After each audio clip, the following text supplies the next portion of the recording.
Ang kwentong ito ay hango sa totoong buhay. Karanasan nito ni Dalgo. Walang eksaktong taon. Bakakay, Albay.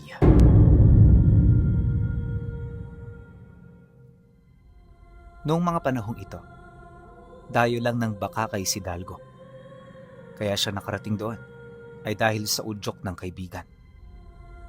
Nagtatrabaho sila noon sa Quezon at nataong bakasyon kaya nagdesisyon siyang sumama. Sa isip-isip noon ni Dalgo, makakabuti ito lalo pat purong trabaho at bahay lang ang destinasyon niya. Ayon sa kanya, mapagkakatiwalaan naman yung kaibigan niya. Pero yung lugar na pupuntahan nila sa Bagakay, medyo masama ang kutob niya. Medyo nakakaamoy siya ng kakaiba. Kung hindi nyo kasi naitatanong, marami na ring karanasan si Dalgo pagdating sa mga nilalang na hindi basta-bastang nakikita ng mga mata ng tao. At dahil sa tubong probinsya siya, aminado siya na marami na siyang karanasan pagdating sa mga aswang at engkanto. Kilala na niya ang mga ito, ngunit nagbibigay pa rin siya ng respeto sa mga nilalang, lalo pat magkaiba sila ng mundo na ginagalawan. Ayon pa kay Dalgo na, sa mga taong ito, palagi niyang suot ang agimat na ibinigay ng tiyuhin niya sa kanya noong bata pa siya. Walang espesyal sa itsura nito, ngunit ilang beses na nitong nailigtas ang buhay niya. Dumating sila ng Bagakay ng dapit hapon. Maganda ang tanawin, berdeng-berde ang mga puno at presko ang simoy ng hangin. Ngunit habang palalim ang tilaok ng mga manok at paglubog ng araw, unti-unting binalot ng kakaibang bigat ang paligid. Ang bahay ng kaibigan niya ay medyo malayo sa kabayanan. Isang lumang estruktura na gawa sa kahoy at nipa at napapaligiran ng mayayabong na puno ng saging at kawayan. Pagpasok pa lang nila sa bakuran, naramdaman na agad ni Dalgo ang marahang pag-init ng kanyang dibdib. Ang agimat na suot niya na nakatago sa ilalim ng kanyang sando ay tila nagbabala. Hindi ito mainit na nakakapasok, kundi isang klase ng init na nagsasabing, mag-ingat ka, hindi ka nag-iisa. Habang naghahanda ng hapunan ang pamilya ng kanyang kaibigan, napansin niya ang kakaibang kilos ng mga tao sa paligid.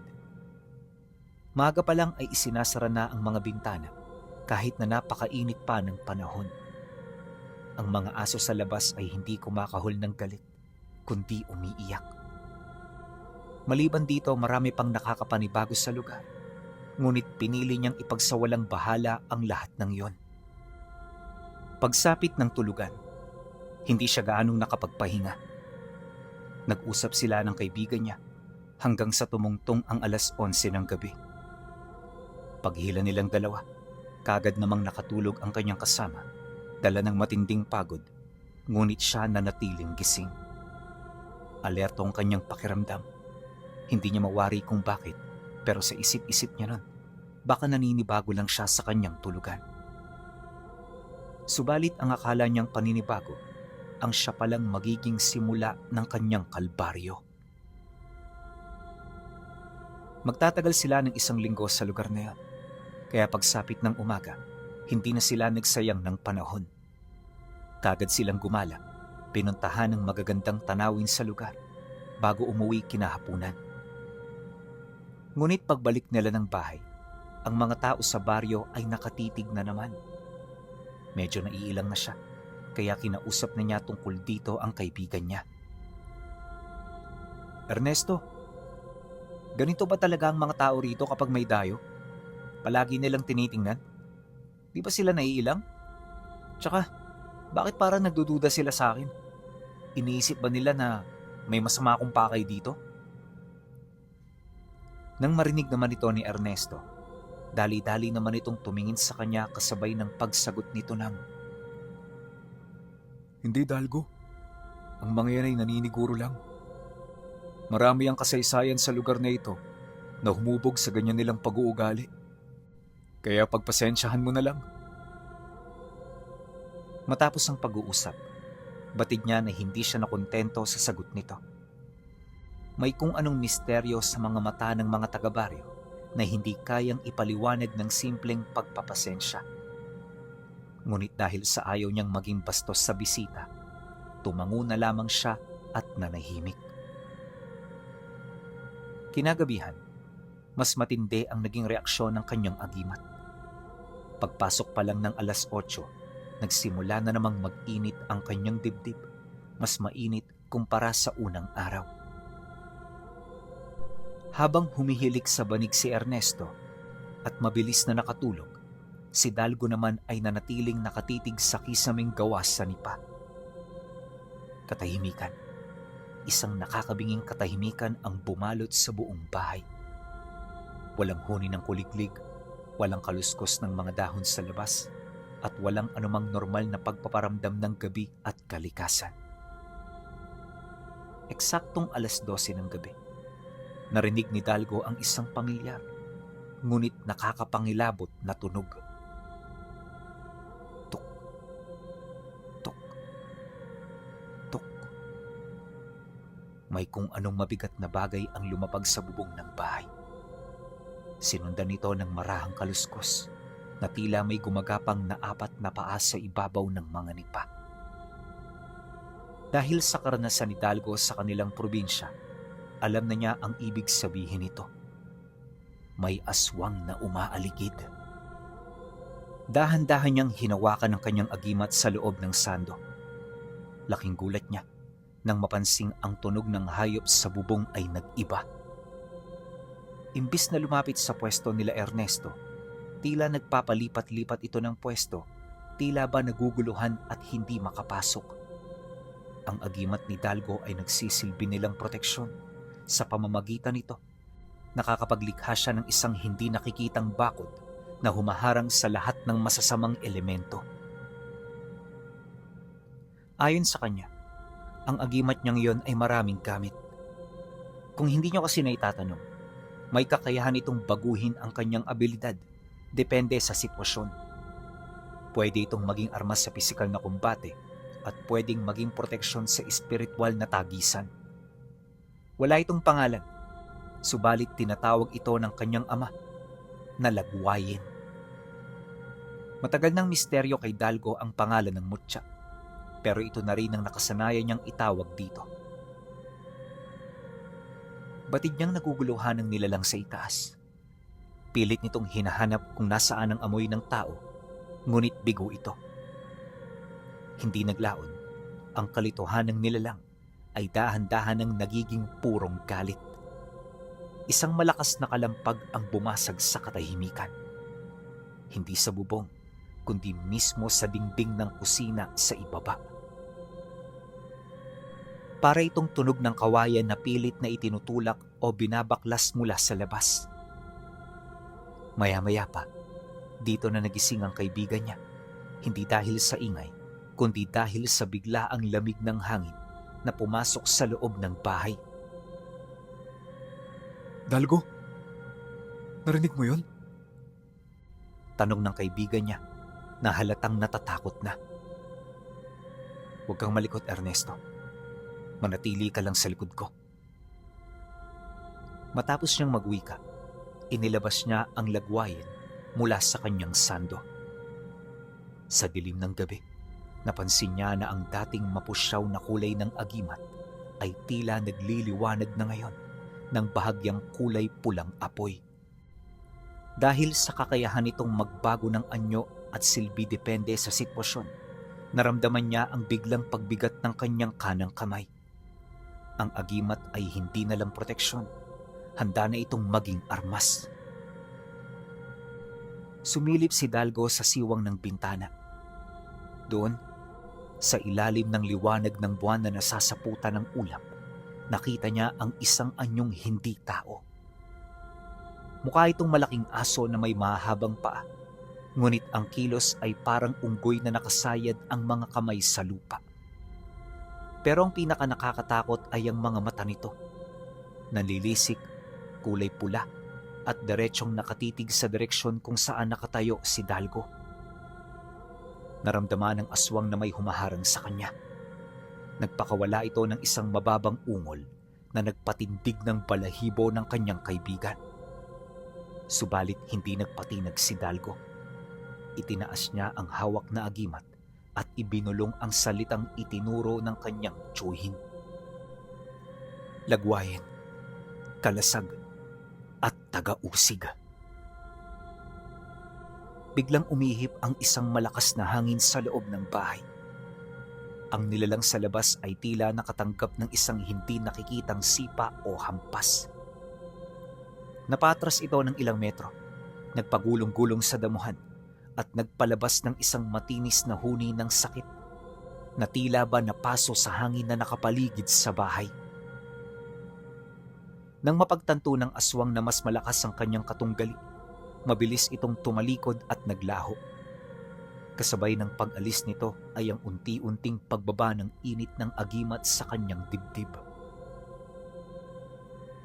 Kinabukasan, hindi na nakatiis si Dalgo. Hinarap niya si Ernesto at ang pamilya nito habang nag-aalmusal. Ang nais niyang mangyari, malaman kung sino ang nilalang na nangahas kagabi.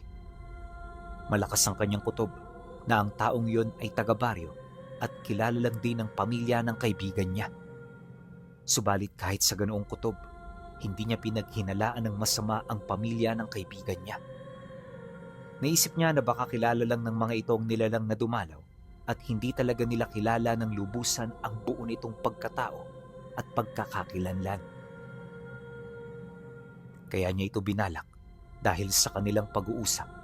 Maaaring siya ang makatuklas ng mga bagay na nagdudugtong sa totoong pagkatao ng nilalang at sa pamilya kung saan ito nagmula. Binalot ng nakakabinging katahimikan ng hapagkainan matapos magsalita ni Dalgo. Ang ingay ng mga kubyertos ay biglang naputol at ang ama ni Ernesto ay napatigil sa pagsubo habang ang ina naman nito ay halatang nanginginig na ibinaba ang hawak nitong takuri ng kape. Dalgo, anong ibig sabihin nito?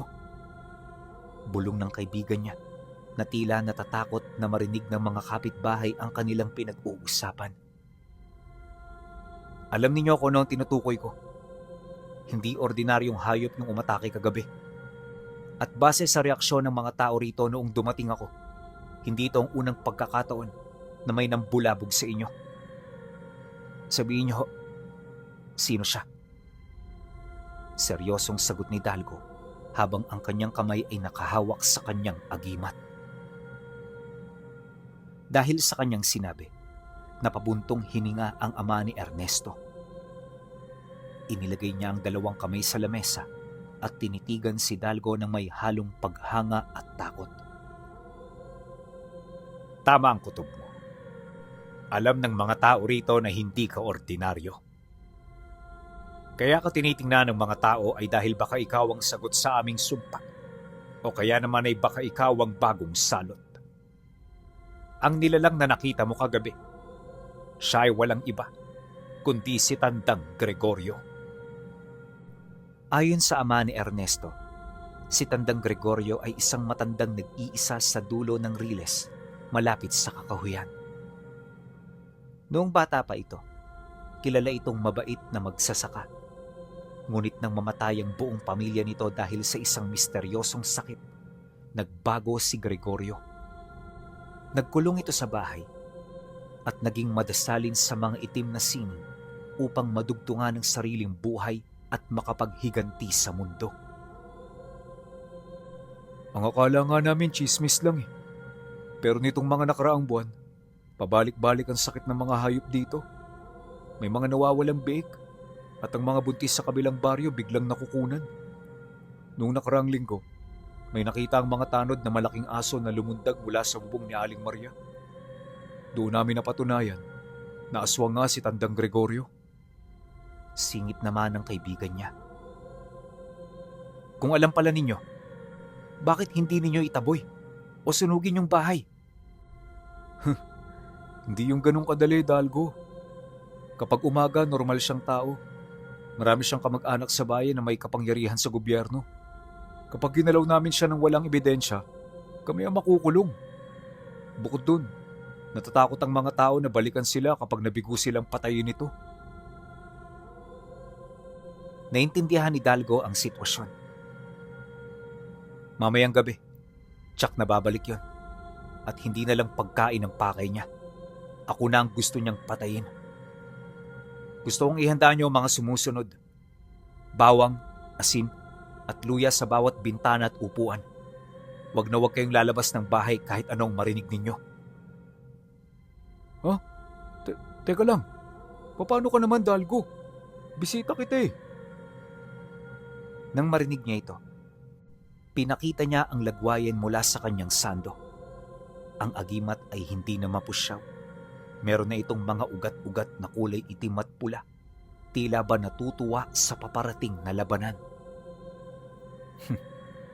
Ako ang haharap sa kanya. Panahon na para tapusin ang kanyang kalokohan. Pagsapit ng 11:11 ng gabi, ang buong baryo ay parang isang sementeryo dahil sa katahimikan.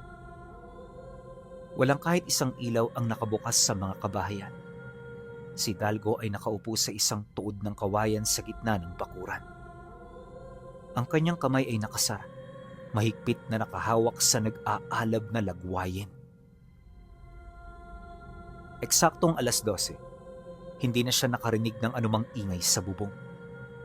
Mula sa madilim na taniman ng saging, narinig niya ang mabigat na yabag. At doon, dahan-dahang lumabas ang isang dambuhalang nilalang. Mas malaki pa sa nakita niya kagabi. Ang balat nito ay tila sunog at may mga sariwang sugat ito sa dibdib, tanda ng talsik ng kapangyarihan ng kanyang mutya. At ang mga mata nito ay hindi lang pula. Ito ay nagbabaga sa galit. Maya-maya pa, nagpakawala ito ng malakas na ungol na yumanig sa buong paligid. Sa isang kurap ng mata, sumugod ito papalapit sa kanya ng napakabilis at napakalakas. Ngunit handa si Dalgo. Paglapit ng nilalang, ang agimat sa kanyang kamay ay naglabas ng isang purong liwanag na hugis kutsilyo.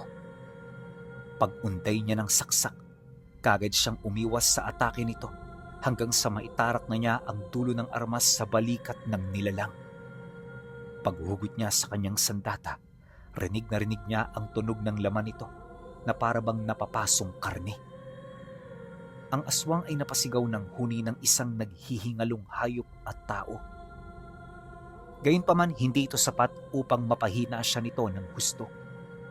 At sa muling pagtayo nito, mabilis itong sumugod papalapit. Sinubukan itong sakmali ng kanyang ulo, ngunit kagad itong nasalag ng kalasag na ipinahiram ng kanyang agimat. At dahil sa pangyayaring yon, kung kaya't mas lalo pa itong nagtamo ng pinsala hanggang sa hindi na ito makatayo. Akala ni Dalgo yun na ang katapusan ng nilalang, kaya nagpakakampante siya. Naisip niya na sa ganoong pinsala ay hindi na ito makakatakas pa, kaya binigyan niya yon ng pagkakataon para magsalita. Batid niya ay hindi lang ito nag-iisa, kung kaya't hangad niyang malaman ng mga kasamahan nitong kasabay nitong nambibiktima. Ngunit nang marinig ito ng nilalang, hindi ito sumagot. Umungol lang ito ng malakas bago ito mabilis na sumugod. Ang kaso lang, hindi pa man yun nakakalapit, bigla itong inatake ng kung anong nilalang na mabilis na nagdala nito patungo sa masukal at madilim na talahiban. Kaagad ding naglaho ang kanilang mga bakas, kaya hindi na yun sinundan pa ni Dalgo. Sa halip, tulala na lamang siyang napatingin sa direksyon na tinungo nito habang bumubulong sa kanyang sarili. Dapat pala tinapos ko na siya. Nanatiling nakatayo si Dalgo sa gitna ng bakuran habang dahan-dahang humuhupa ang mapulang liwanag ng lagwayin sa kanyang kamay. Ang simoy ng hangin na kanina lang ay nagbabaga sa galit ay biglang naging napakalamig. Tanging ang marahan na paghinga na lang niya at ang sariling pintig ng kanyang puso ang naririnig sa buong paligid. Hindi nagtagal. Dahan-dahang bumukas ang pinto ng bahay ni na Ernesto. Lumabas ang kanyang kaibigan, kasunod ang ama nito na may hawak na sulo at isang matalas na itak. Bakas sa kanilang muka ang labis na takot, ngunit nang makitang ligtas si Dalgo, nakahinga sila ng maluwag. Dalgo, anong nangyari? May narinig kaming ungol tsaka mga kalampag. Natatarantang tanong ng kaibigan niya. Nang marinig niya ang sinabi nito, ibinaba niya ang kanyang kamay at muling itinago ang lagwayen sa ilalim ng kanyang sando. Nasugatan ko si Tandang Gregorio. Malubhang tama niya sa balikat mula sa agimat ko. Pero bago ko pa siya mapaamin kung sino ang mga kasamahan niya, may sumunggab sa kanya mula sa dilim. Isang nilalang na napakabilis. Kinuha siya nun. Nagkatinginan ng mag-ama. Mas lalong namutla ang mukha ng ama ni Ernesto. Inilapit ng matanda ang sulo sa lupang tinapakan ng aswang kanina. Doon, nakita nila ang maitim at mabahong dugo ni Tandang Gregorio na pumatak sa damuhan dahil sa sunog na laman mula sa saksak ng dulot ng taglay niyang agimat. Ngunit may isang bagay pa na nakapukaw sa pansin ni Dalgo. Sa tabi ng mga bakas ng paa ng aswang, may mga malalalim na marka ng kuko. Hindi sa hayop, kundi parang kuko ng isang higanting ibon. Kalao, may kasama siyang walu-walo o kaya isang mataas na uri ng engkanto. Hindi lang pala si Gregorio ang kalaban natin dito. Nanlulumong bulong ng kaibigan niya. Kinabukasan, kumalat ang balita sa buong baryo. Ang mga tao ay nag-umpisa ng magbulungan. Nagsimula na ring magbantay ang mga tao dahil alam nila na ang pangyayaring yon ay masusundan. Dahil dito, kaya nagdesisyon sila Ernesto na tumungo sa bahay ni Tandang Gregorio kasama ang iilang mga tanod na nakakakilala sa matanda. Ginamit nilang dahilan ng pag-uusisa kung totoo ang mga tsismis. Pagdating nila sa lumang barong-barong ni Tandang Gregorio, nadatnan nila itong bukas. Pagpasok nila sa loob, amoy pormalin, lansa, at nabubulok na karne ang sumalubong sa kanila. Sa isang sulok nakahiga si Tandang Gregorio sa kanyang papag, balot ng makapal na kumot, tila nanginginig dahil sa lagnat. Lumapit ang kapitan ng baryo at tinanggal ang kumot. Doon, lumarawan ang katotohanan. Ang kanang balikat ng matanda ay may malalim na sugat. Sunog ang mga gilid nito at may itim na dugo na umaagos. Eksaktong-eksakto sa sugat na itinarak ni Dalgo kagabi. Gregorio, anong nangyari sa'yo? Tanong ng kapitan.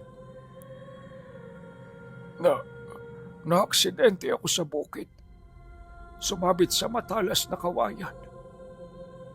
Nanghihinang sagot ng matanda. Ngunit ang kanyang mga mata ay biglang nanlisik nang dumapo ang tingin niya kay Dalgo na nakatayo sa likod. Alam ni Gregorio kung sino ang kaharap niya at alam din ni Dalgo na alam ng matanda ang kanyang kakayahan. Ngunit bago pa man makapagsalita ang mga kasama nilang tanod, isang sasakyan ang huminto sa tapat ng bahay. Lumabas doon ang isang lalaking nakabarong, isang maimpluwensyang kamag-anak ni Tandang Gregorio mula sa munisipyo kasama ang dalawang armadong lalaki. Anong ginagawa niyo sa kamag-anak ko? Kung may pagtatangka kayo, dinala niyo ba ang hustisya sa korte? Umalis kayo rito bago ko pa kayo ipakulong lahat. Galit na sutsot ng opisyal. Dahil sa takot sa kapangyarihan ng gobyerno at kawalan ng direktang ebidensya, hindi na sila nagdalawang isip na umalis. Habang naglalakad pabalik, hindi mapakali si Dalgo. Nararamdaman niya ang tibok at unti-unting pag-init muli ng lagwayin. Hindi pa tapos ang laban. Ang pagdating ng kamag-anak ng matanda, ay masyadong mabilis at nakapagtataka.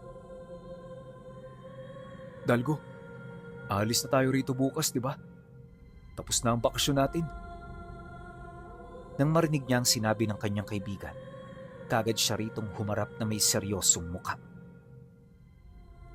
Ernesto, ang agimat ko, hindi tumitigil sa pagtibok.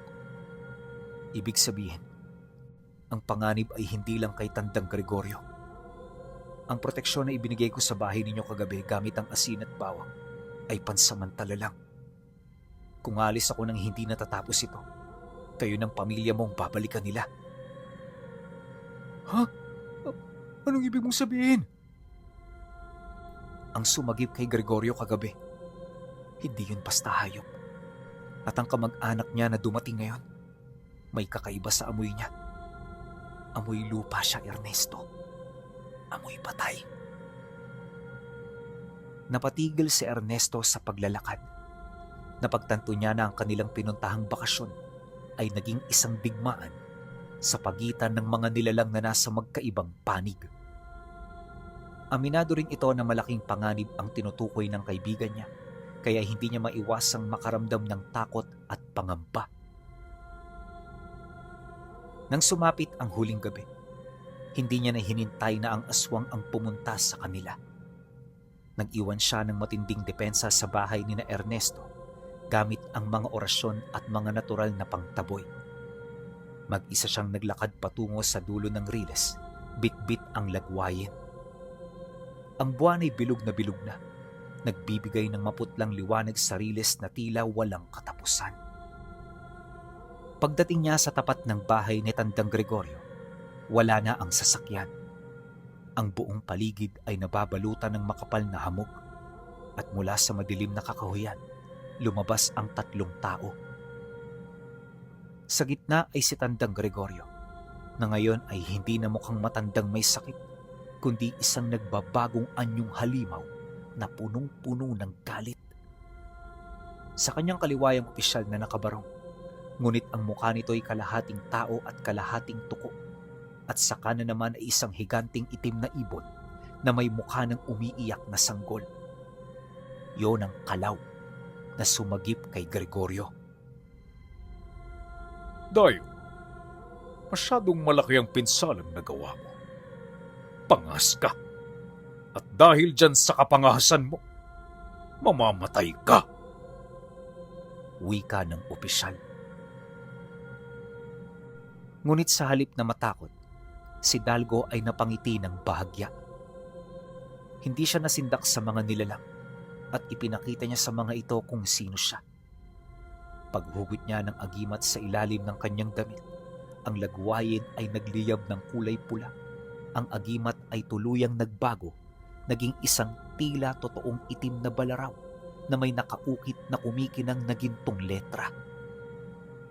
Ang kapangyarihan ng kanyang tiyuhin at ng kanyang ama ay tuluyang nag-isa sa kanyang kamay. Hindi ko alam kung anong klaseng sumpa meron ng pamilya ninyo. Pero isa lang ang nasisiguro ko, na hanggat may hininga sa katawan ko, tutuldukan ko ang lahat ng kahibangan nyong ito. Bago tuluyang sumiklab ang madugong tagisan sa dulo ng riles, panandaliang huminto ang ikot ng mundo sa isip ni Dalgo. Sa paglapat ng kanyang palad sa nagliliyab at nagbabagong anyo ng lagwayan, tila dinala siya ng kanyang gunita sa panahong bata pa siya sa kanilang probinsya, sa ilalim ng lilim ng isang matandang puno kung saan nag-uugat ang kasaysayan ng kanyang pamilya. Si Dalgo ay nagmula sa lahi ng mga mambabarang at antingero sa panig ng kanyang ama na si Tandang Celso. Habang ang kanyang tiyuhin naman na si Tandang Densyo ay kilalang mediko at mananambal na bihasa sa mga lihim na orasyon at pagwasak sa mga masasamang espiritu. Noong si Dalgo ay 12 taong gulang pa lamang, nasaksihan niya ang isang matinding gabi na nagpabago sa kanyang buhay. Isang gabi ng kabilugan ng buwan, sinalakay ang kanilang nayo ng isang kawan ng mga aswang na nagmula sa kabundukan. Ang kanyang ama at tiyuhin ang tumayo sa tarangkahan ng baryo upang magsilbing harang. Ang tunay na lakas ng anting-anting Dalgo ay hindi nagmumula sa ginto o bakal. Ito ay nabubuhay sa tibok ng iyong puso at sa dalisay na layunin mong protektahan ng mga walang kalaban-laban.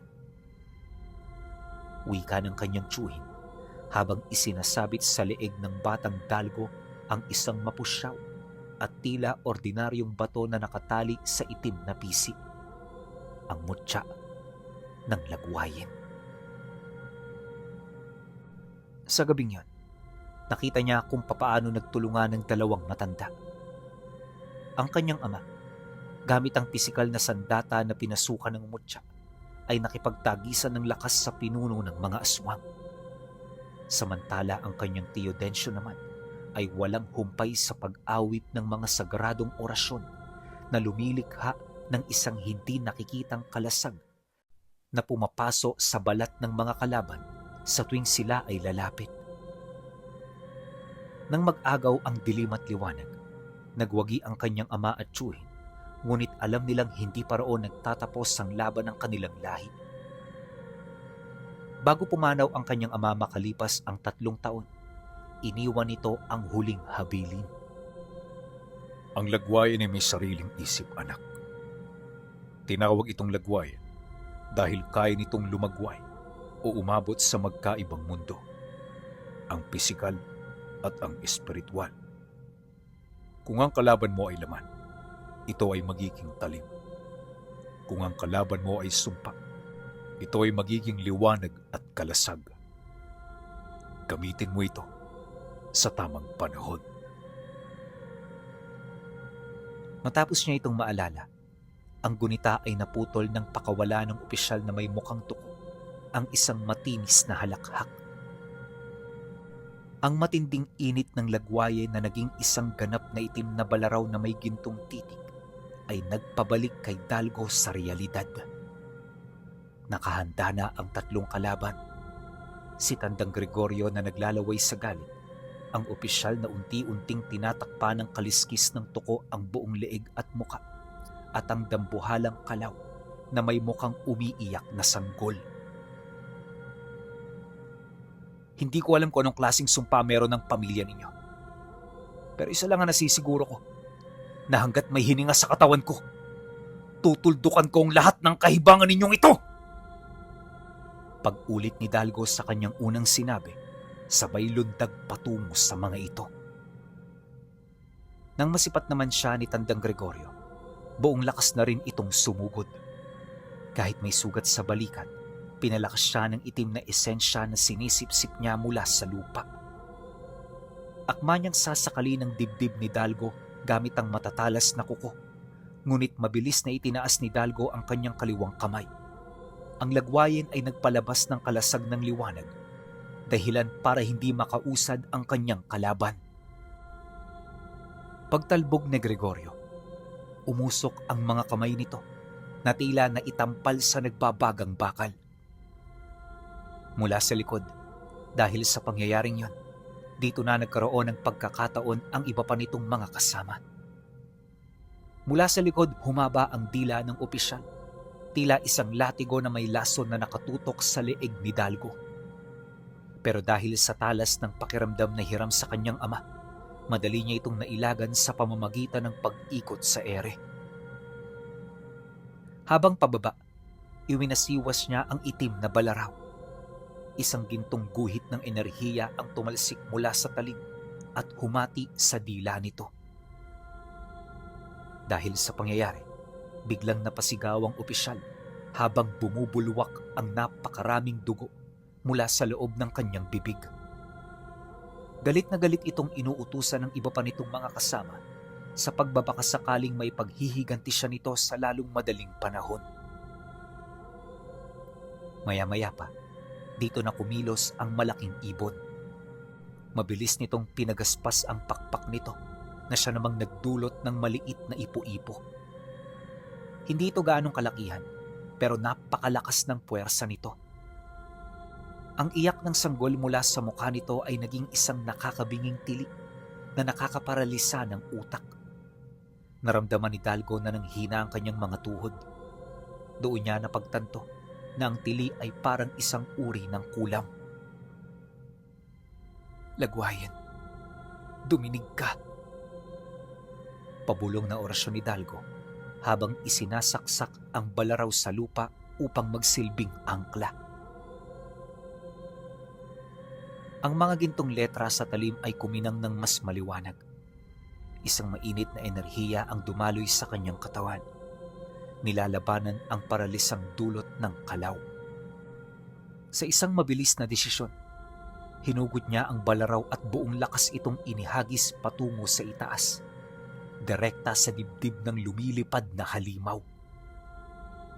Ang balaraw ay lumipad na parang bulalakaw, sa pulsaka ng pakpak ng kalaw na nagbunga ng pagsiklab ng pulang apoy sa mga balahibo nito.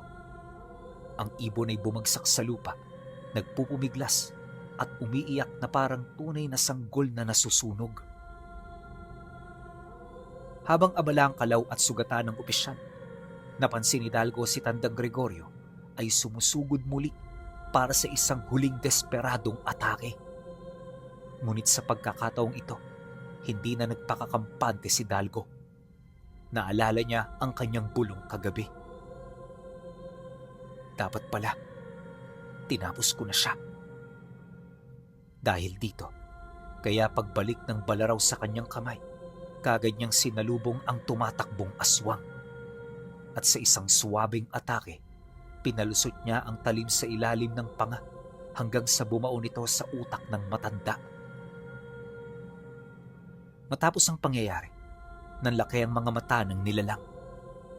At ang natitirang itim na mahika sa kanyang katawan ay unti-unting hinigop ng lagwayin. Sa loob ng ilang sandali, ang dambuhalang anyong aswang ni Gregorio ay lumiit hanggang sa maging isang tuyot at payat na bangkay ng isang matanda. Nang makita naman yon ng opisyal at ng sugatang kalaw, nagkatinginan ng dalawa. Kahit may mga sugat, pinilit ng kalaw na buhatin ang opisyal gamit ang kanyang mga kuko. At sa isang mabilis na pag-atras, mabilis silang naglaho sa kadiliman ng masukal na gubat, iniwan ang malamig na bangkay ni Gregorio.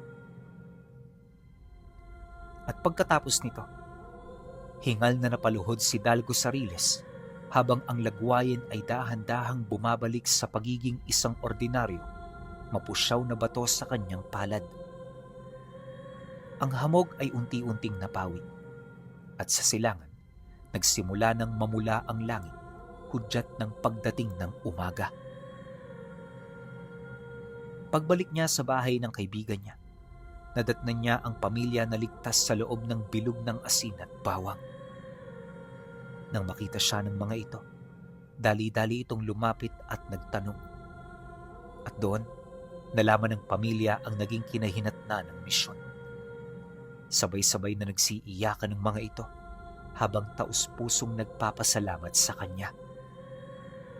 Ngunit nang makita niya ang reaksyon ng mga ito, isa-isa niya yung tinitigan ng seryoso habang inilalahad ng detalyado ang bawat kaganapan. Huwag kayong matuwa. Hindi ibig sabihin na malubha ang sugat nila ay hindi na sila babalik. Kilala ko ang mga yan. Pinamumugaran ng galit at puot ang kanilang mga kaluluwa. Kamatayan lang ang tutuldok sa lahat ng nais at binabalak nila. Dahil sa kanyang sinabi, dito na sumingit si Ernesto sa kanya. Ha? Anong ibig mong sabihin, Dalgo? Babalik pa sila? Hindi man lang ba sila nakaramdam ng takot sa'yo? Kung sa akin, takot na ang mga yan. Kaso lang, ibang usapan, Ernesto, kapag ang pamilya mo na. Kung aalis tayo rito nang hindi tapos ang lahat ng trabaho, huwag kang umasa na magtatagal pa ang pamilya mo. Ngunit dahil sa mas importante ang kanilang trabaho, nagpumilit si Ernesto na bumalik ng Quezon. Sinubukan niya pa itong kumbinsihin, pero sa kasamaang palad, hindi ito umubra. Kaya kahit labag sa loob niya na umalis, nagpasya siyang sundin ang ibig nitong mangyari. Ayon sa kanyang kaibigan, wala naman silang magiging problema dahil hihingi ng tulong ang pamilya niya sa mga manggagamot at albularyo. Dagdag pa nito na dalubhasa at mauhusay ang mga taong yun, kaya mas mainam na ipaubaya na lamang nila roon ang sitwasyon. Kaya nang marinig niya ang tungkol dito, hindi na siya nagsalita pa. Basta ang sinabi na lang niya kay Ernesto, "Ikaw ang bahala. Desisyon mo yan." Kinabukasan, umalis silang dalawa. Nilisan nila ang lugar na yon nang walang anumang iniisip. At nang makabalik na sila ng Quezon, sinikap nilang magtrabaho at kalimutan ang lahat ng mga nangyari. Pagkaraan ng 1 linggo, ang buhay nila ay unti-unti nang bumalik sa dati. Nakalimutan na rin nila kahit papaano ang mga nangyayari sa lugar ng kaibigan niya, hanggang sa isang araw, may hindi inaasahang pangyayari ang naganap. Habang nagpapahinga si Dalgo sa kanyang tinutuluyan, may nakita siyang 2 lalaki na mabilis na dumaan sa lugar kung saan siya nagpapahinga. Pamilyar ang mga ito sa kanya, kaya sinundan niya. Pero pagliko nito sa isang eskinita, bigla na lamang itong naglaho. At sa pagsapit ng gabi, nang akmang isasarado na niya ang bintana, nakita niya ang pamilya ni Ernesto na nakatayo ng tuwid sa harapan ng kanyang pamamahay. Nanlilisik ang mapupulang mga mata nito habang nakatingin sa kanya. Maya-maya pa, nagsimula ng umatras ang mga nilalang hanggang sa maglaho na ito sa anino ng dilim. Kasabay ng paglamon sa kanila ng gabi, ay ang biglang pagkirot at pagtibok ng lagwayin sa kanyang dibdib. Hindi itong ordinaryong init na nagbabala ng panganib. Ito ay isang malamig, tila may namamanhid na enerhiya na nanunuot sa kanyang mga buto. Amoy lupa, amoy patay. Dito niya napagtanto ang malupit na katotohanan. Huli na ang lahat. Ang pamilya ng kanyang kaibigan na iniwan nila ay hindi nailigtas ng mga sinasabing albularyo roon. Sila ay naging biktima ng puot ng mga nilalang. At ang mas masakit, ginamit ang kanilang mga katawan upang hanapin siya hanggang sa Quezon. Kinabukasan, hindi mapakali si Dalgo sa pabrika kung saan sila nagtatrabaho. Lalo siyang kinabahan nang mapansing hindi pumasok si Ernesto. Agad siyang nagtungo sa tinutuluyan ng kaibigan. Pagpasok niya sa loob ng silid, sumalubong sa kanya ang nakakasulasok na amoy ng formalin at nabubulok na karne. Ang mismong amoy sa bahay ni Tandang Gregorio noong siya ay nasa Albay pa. Walang tao sa lugar, ngunit sa gitna ng higaan ni Ernesto ay may nakalatag na mga balahibo ng itim na ibon na may talsik ng nangingitim na dugo. Sa dingding, gamit ang malapot na likido, may nakasulat na mensahe. "An binalos mo sa samuya, papatasan kan dugo kan sa imong katuod." Na ang ibig sabihin, ang ginawa mo sa amin, pagbabayaran ng dugo ng iyong kaibigan. Nang hawakan ni Dalgo ang mga balahibo, biglang gumuhit ang isang pangitain sa kanyang isip sa tulong ng lagwayin. Nakita niya si Ernesto, nakatali sa gitna ng riles ng tren sa isang madilim na lugar, habang ang opisyal at kalaw ay unti-unting sumisipsip sa natitirang hininga nito. Ang lokasyon talaga ay pamilyar. Ito ang dulo ng riles na minsan nilang napuntahan. Ang mga nakita niya kagabi sa tapat ng kanyang bahay ay mga ligaw na espiritu lamang na ginamit upang lituhin ang kanyang pakiramdam. Walang sinayang na oras si Dalgo. Sumakay siya sa unang biyahe ng bus pabalik ng Bicol, na ang tanging bitbit lamang ay ang mga sisidla na nilalagyan niya ng sangkap pang kumbate. Hindi madali ang paglalakbay, kaya naman habang naghihintay, panay na ang ginagawa niyang paghahanda hindi lang ng katawan, kundi pati maging ng espiritu. Eksaktong 11:00 siya ng gabi nakarating. Ang buong baryo ay mistulang iniwan ng mga buhay. Walang ilaw, walang asong umuungol, tanging ang tunog ng hangin na humahampas sa mga puno ng saging lang ang maririnig. Naglakad siya patungo sa dulo ng riles.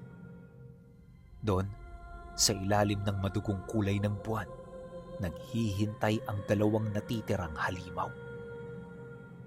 Di pa man nakakalapit, nakita niya ang opisyal, ang Kalaw, at si Ernesto na nasa paanan ng dalawa, nakahandusay, maputla, tuyot ang balat at halos wala ng malay. Bumalik ka nga, Day.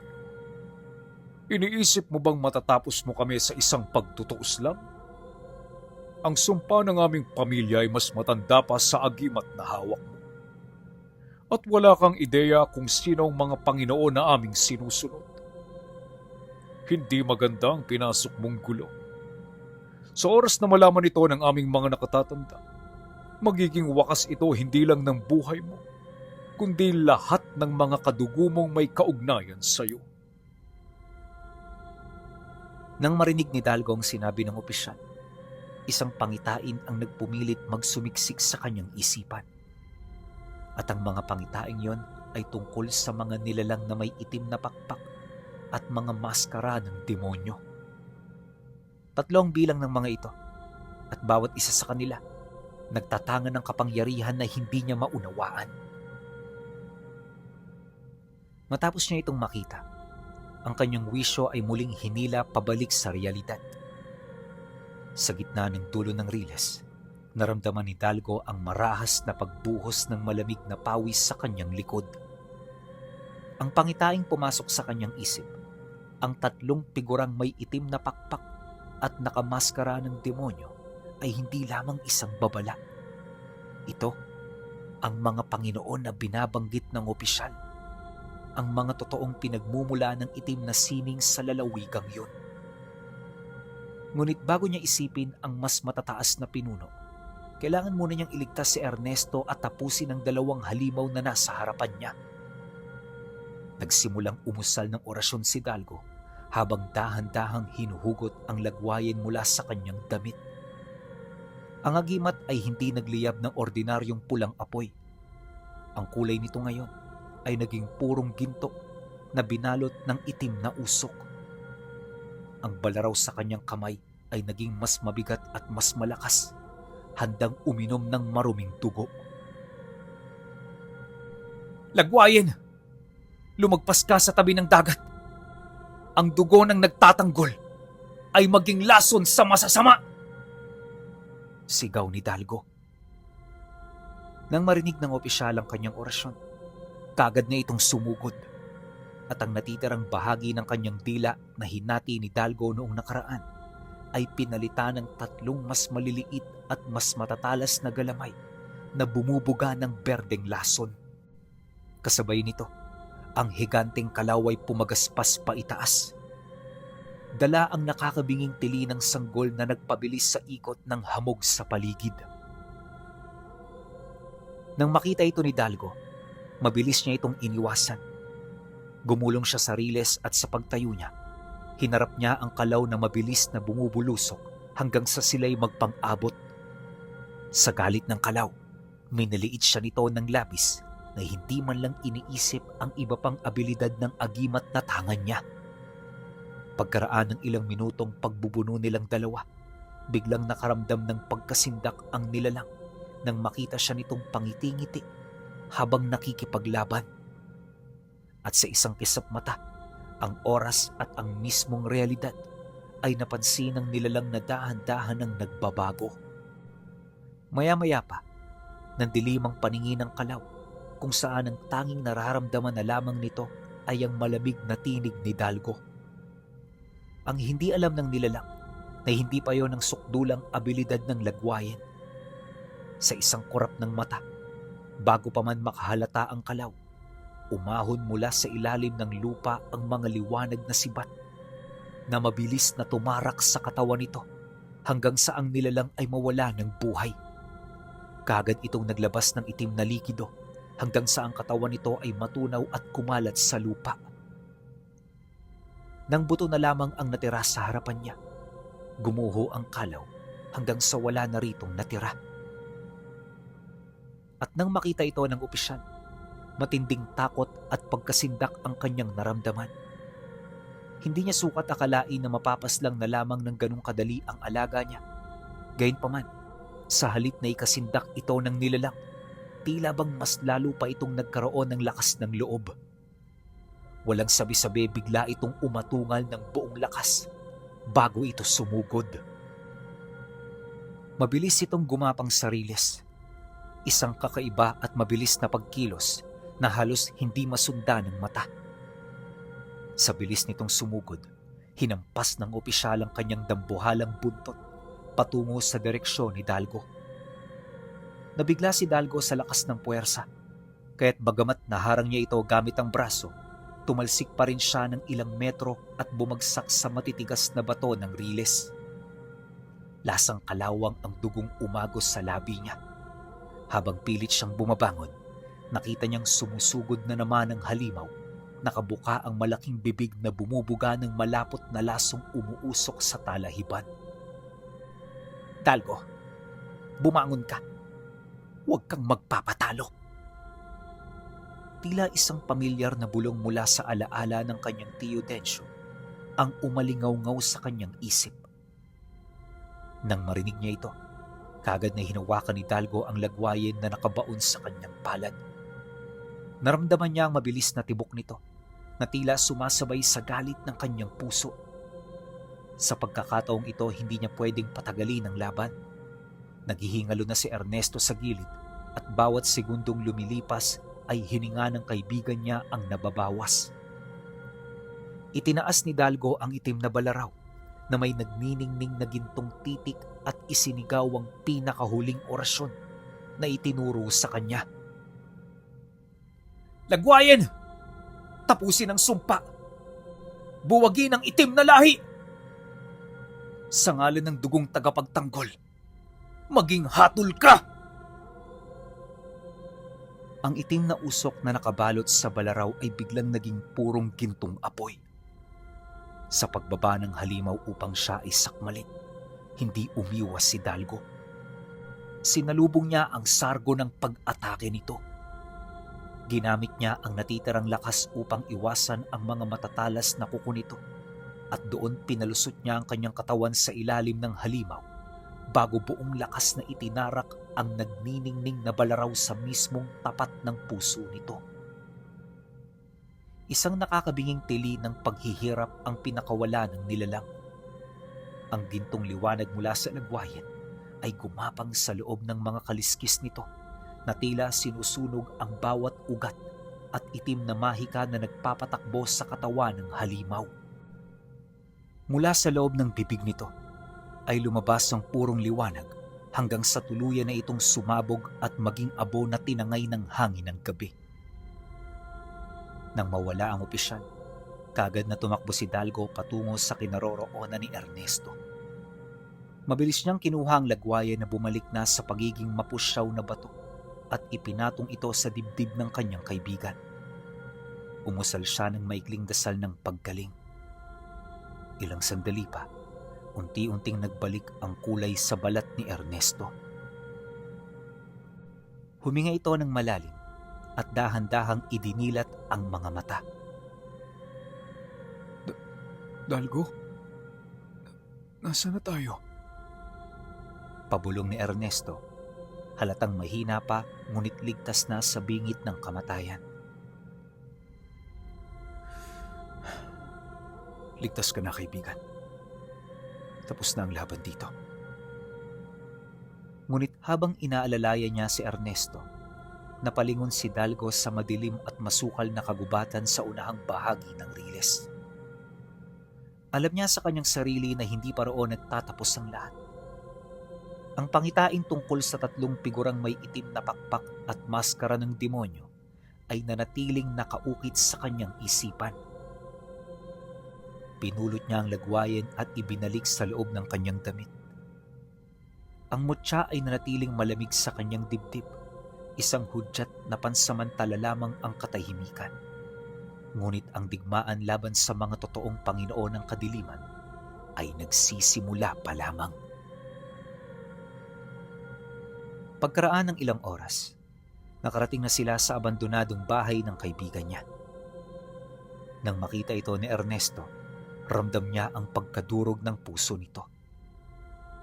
Inaasahan na niya na ganoon ang mangyayari, ngunit wala silang magagawa kundi ang tumungo roon at tanggapin ng lahat ng kanilang makikita. Pagpasok nila sa loob, sumalubong sa kanila ang mga bakas ng kuko at mga natuyong dugo sa papag at dingding. Bagaman tahimik, ang sigaw ng mga tao roon ay umaalingaw-ngaw pa rin sa kanilang isipan. Ayon sa kanya, na habang naglalakad sila, ramdam niya ang matinding kalungkutan ng kaibigan niya. Batid din niya na umiiyak ito, ngunit hindi yun ipinapakita sa kanya. Pag-upo nila sa nagkalat na upuan, nakita niya si Ernesto na kumuha ng walis. Nilinis nito ang maduming papag, kasabay ng mayat-mayang paghikbi at panginginig ng katawan. Ernesto, magpahinga ka na muna. Huwag mong sagarin ang sarili mo dahil hindi yan makakabuti para sa'yo. Ayos lang ako, Dalgo. Huwag mo akong alalahanin. Alam mo, itong sakit na nararamdaman ko, walang-wala ito kumpara sa sakit na naramdaman ng pamilya ko. Hindi ko maisalarawan kung anong huling itsura ng mga mukha nila habang sila'y nasa bingit ng kamatayan. Bagaman gusto niyang sumagot, minabuti na lamang niyang manahimik. Hindi na siya nagsalita pa, lalo't ang emosyon ng kaibigan niya ay mas mataas sa mga sandaling yon kaysa sa kakayahan nitong mag-isip ng tuwid at lohikal. Ilang minuto pa ang lumipas. Nang kumalma na ito, naghanap siya ng mga pagkain na pwede pa nilang mapakinabangan. Iniusad nila ang araw na yon hanggang sa manumbalik na ang lakas ng kaibigan niya. Marami na rin sila noong nilapitan ng tulong, pero sa kasamaang palad, walang may nagmagandang loob sa kanila.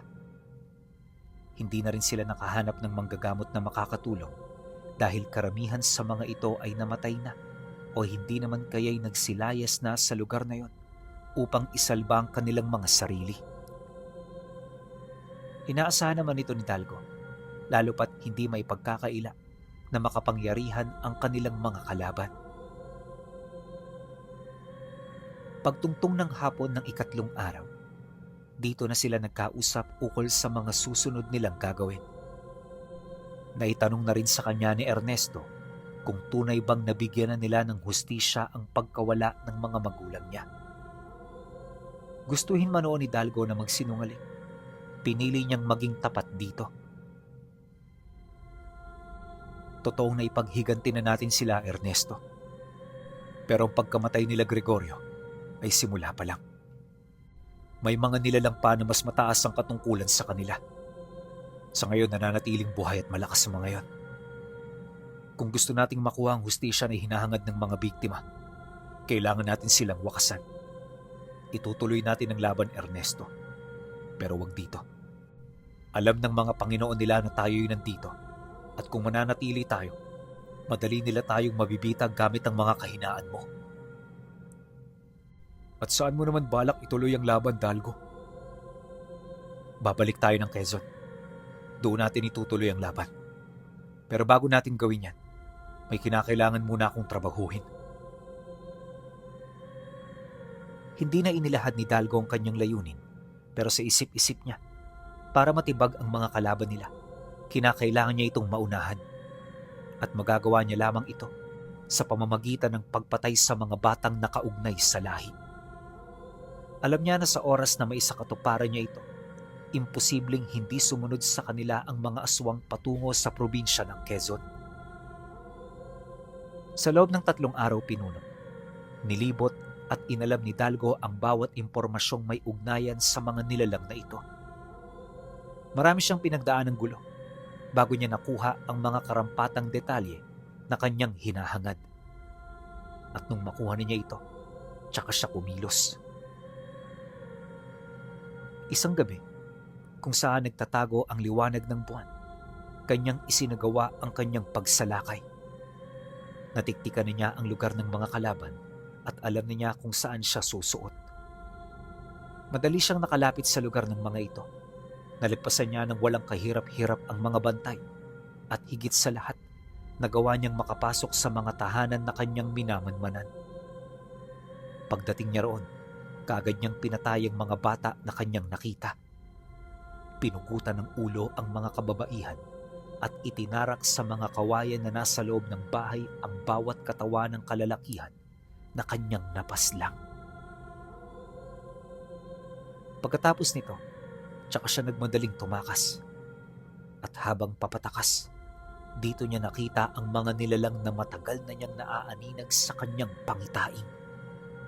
Ang 3 Panginoon na nakamaskara ay nakita niyang naglilibot kasama ang mga tauhan nito. Yung mga maskara nila, parang mga mukha na tinapyas mula sa mga demonyo.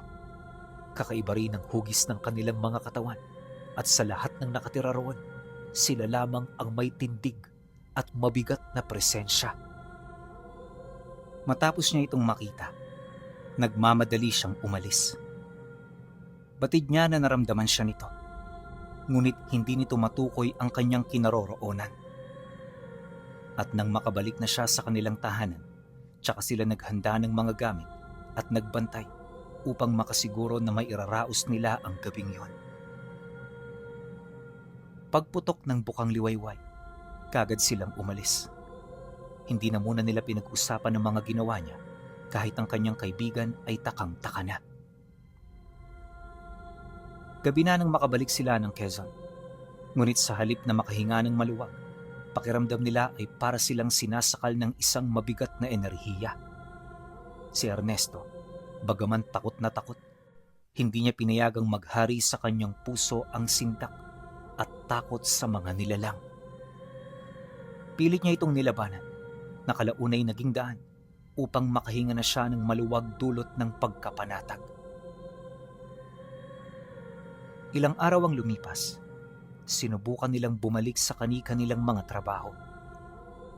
Ngunit ang mga araw ay hindi na katulad ng dati. At habang tumatagal, pakiramdam nilang dalawa mas lalo lang silang nasasadlak sa panganib na hindi nila matatakasan. Bawat araw na dumaraan, pakiramdam nila ang mga kalaban nila ay nasa paligid lang. Hanggang sa sumapit na nga ang gabi na kanilang kinakatakutan. Kakatapos lang nilang maghapunan noon nang may biglang kumalabog sa pinto. May mga kapitbahay naman sila roon, kaya hindi sila nag-isip ng kahit na ano. Si Ernesto ang nagbukas ng pinto dahil siya noong mga oras na yon ay abala sa paghuhugas ng mga kinainan nila. Ngunit hindi pa man nahahawakan ng kaibigan niya ang pintuan, may isang matulis na bagay ang tumagos dito. Kaagad itong tumarak sa katawan ni Ernesto, dahilan para mapasigaw ito.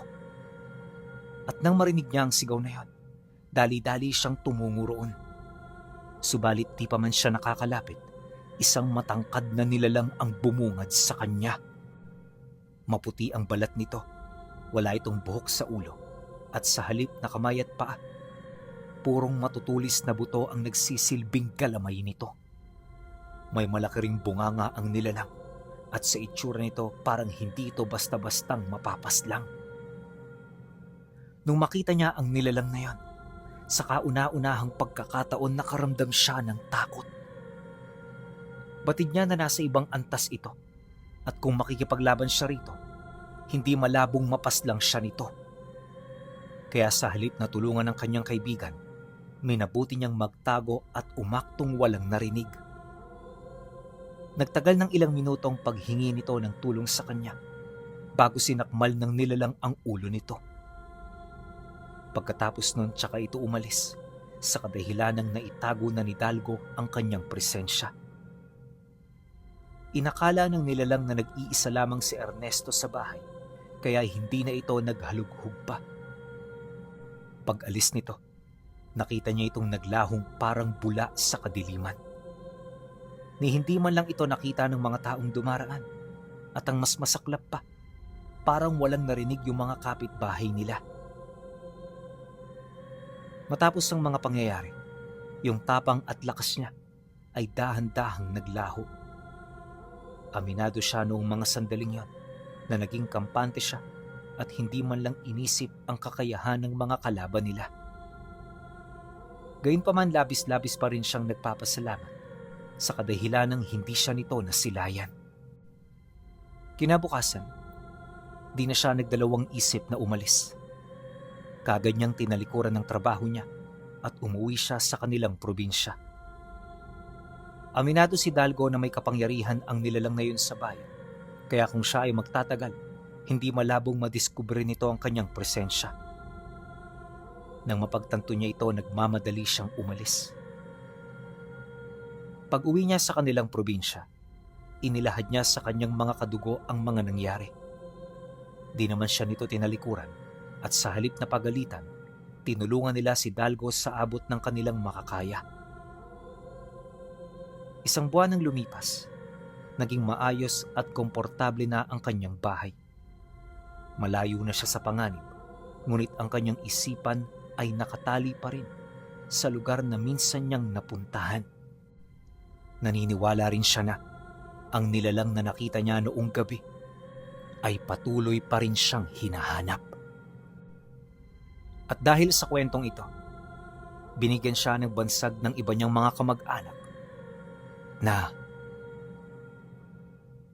napakalakas na antingerong nasindak sa Panginoon ng mga aswang.